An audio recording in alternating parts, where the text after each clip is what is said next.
In front of me is Samsung Galaxy S25 Edge, and today I would like to show you how you can adjust haptic feedback for incoming calls and notifications.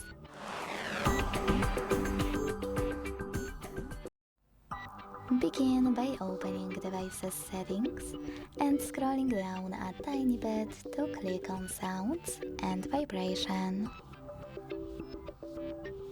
Now you need to scroll down and click on Call Vibration first.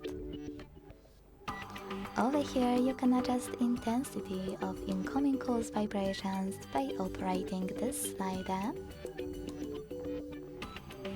or pick one of those patterns by tapping on the best one for you.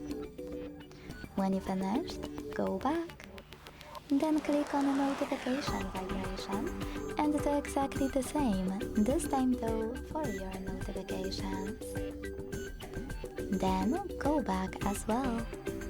Thanks so much for watching. If you enjoyed this video, don't forget to leave a like, comment and subscribe. Bye!